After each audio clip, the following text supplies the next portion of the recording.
시장 클로즈업 시간입니다. 10월 FOMC 회의 미리 전망해보고 시장에 미칠 변수와 함께 전략까지 챙겨보도록 하겠습니다. SPIM 김영진 대표 함께합니다. 안녕하세요. 네, 안녕하십니까. 이번 주 FOMC 회의에서 금리 인하 가능성이 기정사실화됐다고 봐도 무방할 것 같습니다. 그런데 또 한편에서는 금리 인하 가능성 선반영됐다는 측면에서 막상 금리가 정말 인하되더라도 시장에 미칠 긍정적 영향은 많이 남았지 않다라는 예상도 있던데 어떻게 보고 계십니까? 네, 제 생각에도 단기적으로는 금리를 내리더라도 네. 별로 그렇게 시장이 크게 오르거나 이럴 반응을 보이지는 않을 것 같습니다. 특히나 지난 주말에 놓고 봤을 때 금리 인하 확률이 93.5%나 지금 제시를 하고 있거든요. CME 패드워치 툴에서요.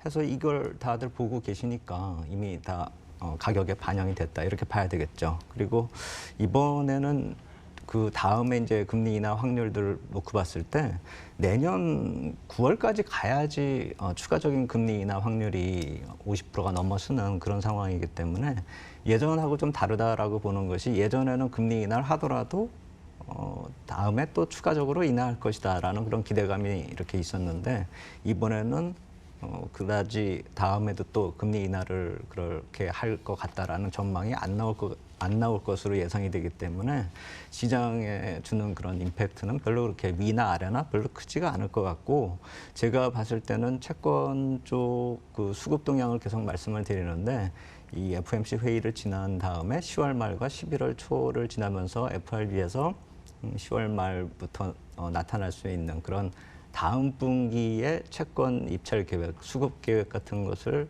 보는 것이 오히려 더 중요하지 않을까 이렇게 생각이 들고요.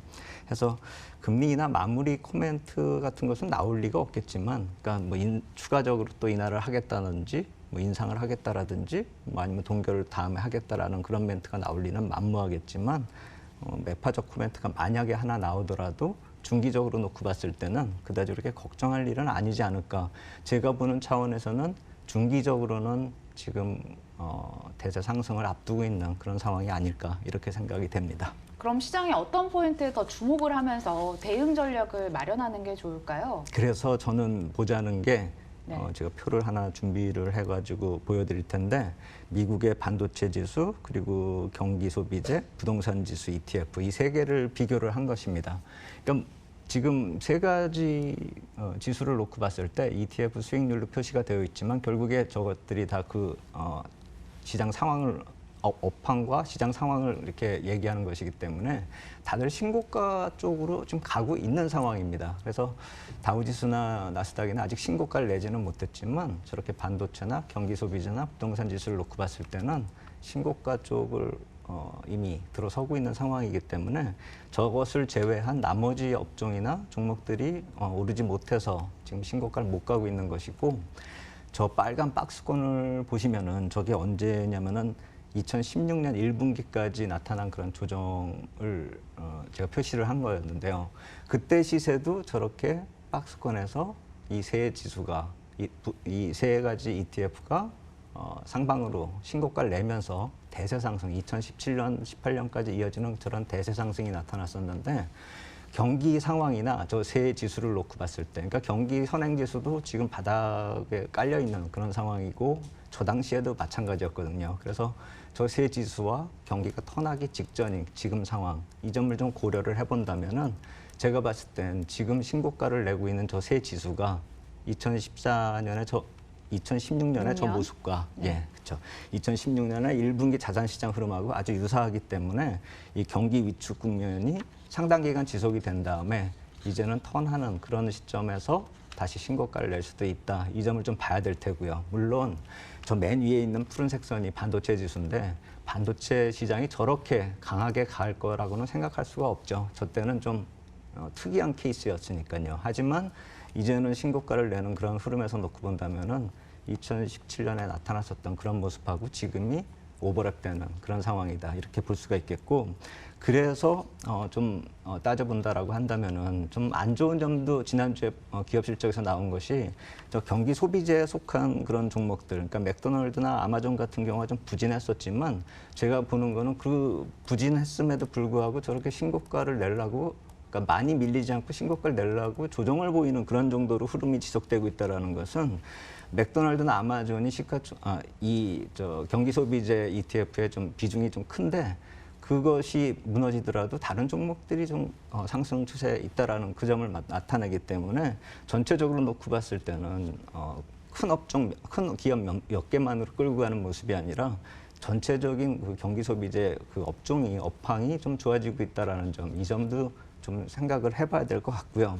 미국 얘기는 저렇고요. 그리고 그렇죠. 턴어라운드 기대감. 그럼 국내도 과연 기업들의 실적 하향세가 둔화되고 있는데 한국도 턴어라운드 기대감 기대해 볼 수 있는 건가요? 그렇죠. 그래서 네. 한국에서 이제 여태까지 실적 나온 걸 다 얘기할 수는 없고요. 그래서 우리가 시가총액 상위 종목이고 시장을 좌지우지하는 삼성전자하고 하이닉스를 좀 꼽아보자라는 것이죠. 네. 그래서 삼성전자 같은 경우는 1분기에 실적 이익이 6조 2천억 이렇게 해서 저점을 형성한 다음에 2분기 연속으로 지금 증가 추세죠. 그리고 하이닉스 같은 경우도 2018년 3월에 이제 고점을 찍을 때 6조 5천억, 그 다음에 4분기에 4조 4천억, 그리고 올해 1분기에 1조 4천억, 그리고 점점 떨어지죠. 이제 6천억, 5천억 이렇게 떨어지죠. 근데 문제는 뭐냐면 저 감소폭이 점차 줄어드는 것이죠. 그래서 이번 실적 발표가 난 것은 전분기 대비 그다지 많이 내려가지가 않았고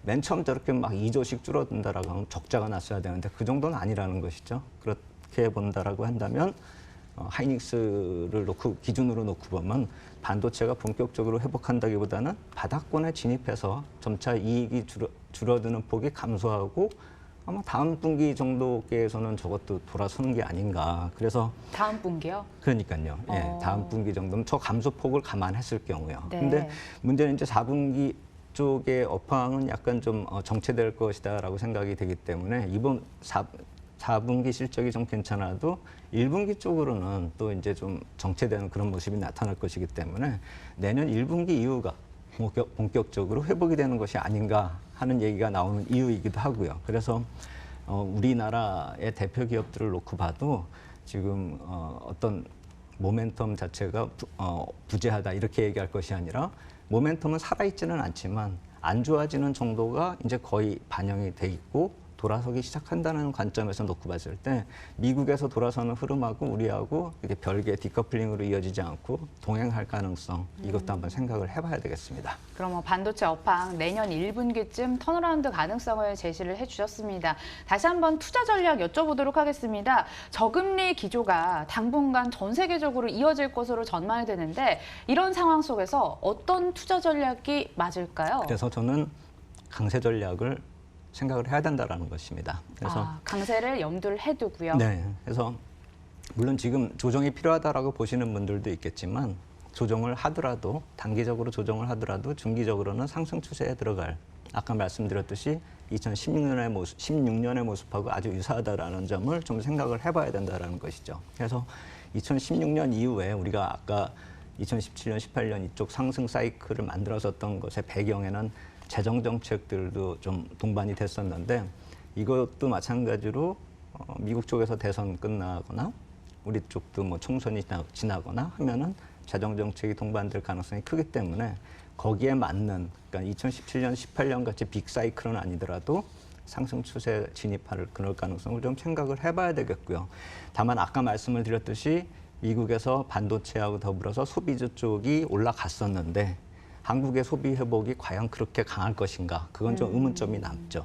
그래서 미국하고는 그 점에서는 좀 차별적인 흐름이 나타날 수 있지 않을까 이렇게 생각이 되는데 우리나라도 이제 본격적으로 저금리 영향권에 진입했고 저금리 시대가 들어갔기 때문에 이 실물 경기가 좀 반전될 가능성도 한번 이제부터는 생각을 해봐야 되는 게 아닌가 좀 그렇게 생각이 되는데 이 저금리를 통해 가지고 이제 실물 경기 쪽으로 이 영향을 주기 시작했다라는 것이죠. 그래서 제가 봤을 때는 최근에 나타났었던 그 애플이나 삼성전자의 그 스마트폰 신규 발매 같은 데 있어서도 카드 회사 같은 경우가 이제 무이자 할부를 좀 많이 확대를 했고요. 그렇기 때문에 또 많이 인하폭이 커졌기 때문에 잘 팔리기도 했던 거고요. 그리고 자동차 할부 금융 같은 경우가 이제는 1%대까지로 들어가고 있어요. 예전 같은 경우는 3, 4%가 됐었는데 예, 그게 이제 1%대니까 자동차 살 때도 굉장히 좀 저금리로 이렇게 이용을 할 수가 있는 것이고요. 그리고 네.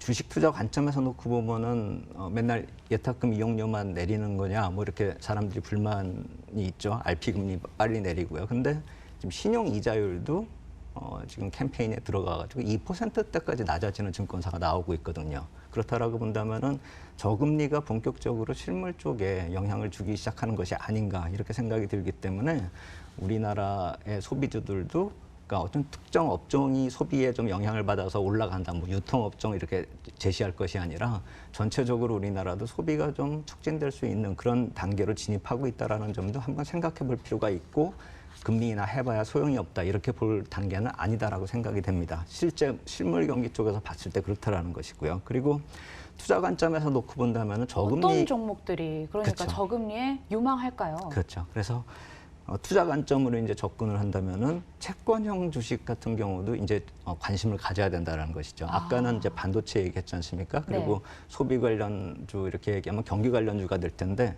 그렇게 놓고 보면은 그 반대쪽에 어떻게 보면은 실물 경기가 좋아지면 좀 소외가 될 수도 있는 그런 업종들이겠죠. 근데 금리가 저금리 추세가 좀 더 계속 이어질 거라고 생각이 되기 때문에 그러니까 경기가 좋아진다 해서 바로 금리 인상을 하는 것이 아니라 아까 말씀을 드렸듯이 2016년에 미국이 돌아섰을 때 그 이후에 금리 인상이 실제로 나타나는 건 한 1년 정도 기간이 걸렸단 말입니다. 그래서 미국이 돌아서더라도 당장 금리 인상을 하는 것이 아니라 저금리는 아직도 1, 2년 더 갈 것이다 이렇게 봐야 되기 때문에 이런 채권형 주식 이쪽에 좀 그러니까 배당주나 리츠나 뭐 공모주 쪽 앵커님은 리츠 같은 경우 너무 많이 들어서 좀 지겹다라고 이렇게 생각을 하시는데 리츠 같은 경우는 시세를 어느 정도 낸 종목 말고 또 이제 신규로 공모하는 주식들도 있기 때문에 신규 상장 예정주 이쪽은 또 우리가 관심을 가질 필요가 있지 않을까 이렇게 생각이 됩니다. 그러게요. 정말 요즘 리츠 관련돼서 방송에서 언급이 참 많이 되는데 찾아봤더니 뭐 글로벌 저금리 기조 이어지면서 은행에 넣으면 1% 이자도 받기 어려운데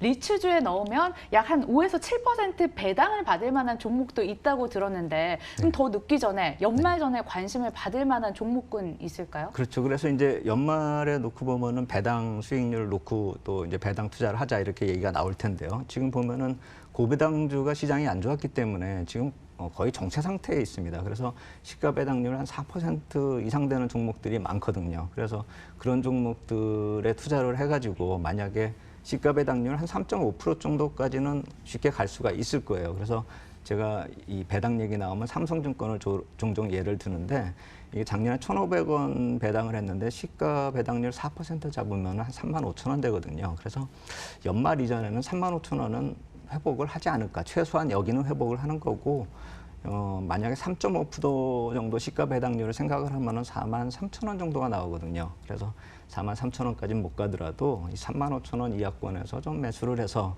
이 4만 원 넘어가는 4만 원 언저리에서만 매도할 기회가 온다라고 한다면 굳이 배당을 받지 않아도 배당 투자로서 어느 정도 수익을 거둘 수 있는 그런 생각이 그런 경우다 이렇게 말씀을 드리겠고 리츠 같은 경우는 10월 30일 날 롯데리츠가 좀 상장을 하는데 공모 규모 4,300억짜리인데 좀 돈이 많이 경쟁률이 어마어마했어요. 그렇죠. 그래서 그 경우가 이제 아까 말씀하신 대로 6% 배당 수익률을 제시를 하고 있거든요. 그래서 그런 종목이 이제 5,000원으로 상장을 할 텐데 과연 얼마까지 올라갈 건지 이것도 또 관심사죠. 그래서 리츠 같은 경우는 이 종목이 하나 또 시그널을 줄 테고 향후에는 좀 다른 종류의 그러니까 롯데 그룹으로 형성된 리츠가 아니라 향후에는 또 다른 어떤 그러니까 강남의 오피스텔이나 특정 대기업의 오피스텔 같은 것을 운영하는 그런 리츠가 상장될 것이기 때문에 우리가 신규 상장 쪽은 아무래도 디스카운트 돼가지고 할인돼서 상장을 할 테니까 신규 쪽에 좀 관심을 가질 필요가 있지 않을까 이렇게 생각이 됩니다. 마지막 투자 아이디어도 짧게 찾아보도록 하겠습니다. IPO가 숨가쁘게 진행되고 있는데 스케줄 체크해 주시고 유망하게 보는 종목까지 알려주시죠. 그렇죠. 그래서 이제 아까 말씀드렸듯이 롯데리츠 같이 신규 상장주가 줄줄이 나옵니다. 그래서 11월부터 12월 중순까지 일정이 계속될 텐데요. 일단 제가 표로 만들어서 보여드린 게 한 300억 이상 되는 그런 종목들을 말씀을 드렸거든요.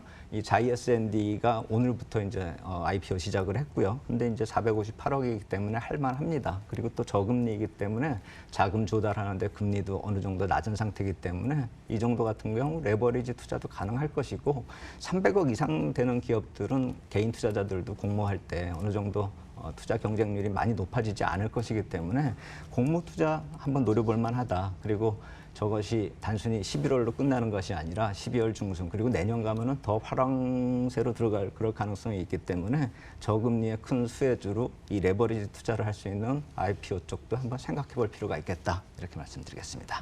일정 체크하셔서 연말 유망해 보이는 IPO 막차 잘 타시길 바라겠습니다. 지금까지 에스핀 김영진 대표와 함께했습니다. 고맙습니다. 감사합니다.